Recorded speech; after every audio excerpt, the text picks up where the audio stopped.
2 Kings 13. Jehoahaz becomes king of Israel. Jehoahaz became king of Israel in Samaria. It was in the 23rd year of Joash, the king of Judah. Jehoahaz ruled for 17 years. Joash was the son of Ahaziah. Jehoahaz was the son of Jehu.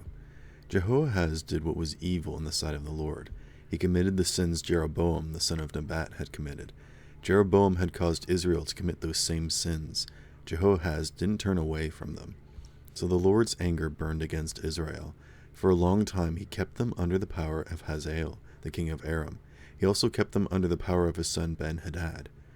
Then Jehoahaz asked the Lord to show him his favor. The Lord listened to him. The Lord saw how badly the king of Aram was treating Israel. The Lord provided someone to save Israel, and they escaped from the power of Aram. So the people of Israel lived in their own homes, just as they had before. But the people didn't turn away from their sins of the royal house of Jeroboam. He had caused Israel to commit those same sins.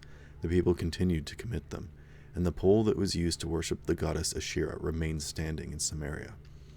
The army of Jehoahaz had almost nothing left. All it had was 50 horsemen, 10 chariots, and 10,000 soldiers on foot. The king of Aram had destroyed the rest of them. He had made them like dust at threshing time. The other events of the rule of Jehoahaz are written down. Everything he did and accomplished is written down. All of those things are written in the official records of the kings of Israel. Jehoahaz joined the members of his royal family who had already died. His body was buried in Samaria. His son Jehoash became the next king after him. Jehoash becomes king of Israel. Jehoash became king of Israel in Samaria. It was in the 37th year that Joash was king of Judah. Jehoash ruled for 16 years. He was the son of Jehoahaz. Jehoash did what was evil in the sight of the Lord. He didn't turn away from any of the sins of Jeroboam the son of Nebat. Jeroboam had caused Israel to commit those same sins, and Jehoash continued to commit them.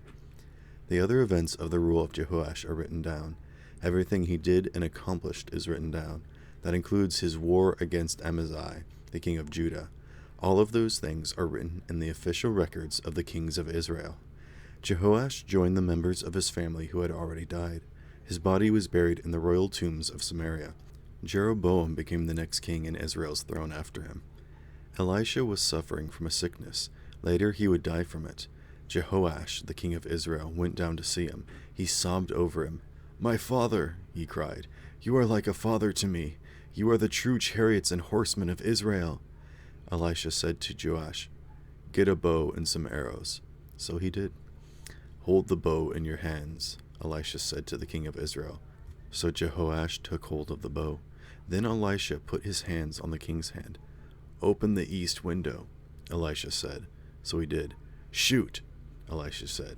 So he shot.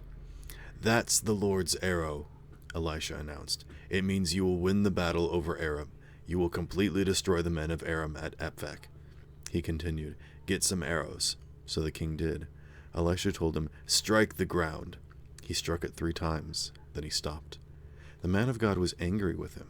He said, "You should have struck the ground 5 or 6 times. Then you would have won the war over Aram. You would have completely destroyed them, but now you will win only 3 battles over them." Elisha died, and his body was buried. Some robbers from Moab used to enter the country of Israel every spring. One day some people of Israel were burying a man's body. Suddenly they saw a group of robbers, so they threw the man's body into Elisha's tomb. The body touched Elisha's bones. When it did, the man came back to life again. He stood up on his feet. Hazael, the king of Aram, treated Israel badly. He did it the whole time Jehoahaz was king. But the Lord showed his favor to Israel. He was tender and kind to them. He showed concern for them. He did all of those things because of the covenant he had made with Abraham, Isaac, and Jacob. To this very day, he hasn't been willing to destroy them, and he hasn't driven them out of this land. Hazael, the king of Aram, died. His son Ben-Hadad became the next king after him. Then Jehoash took some towns back from Ben-Hadad, the son of Hazael. Ben-Hadad had captured them in battle from Jehoahaz, the father of Jehoash. Jehoash won 3 battles over Ben-Hadad, so Jehoash took back the Israelite towns.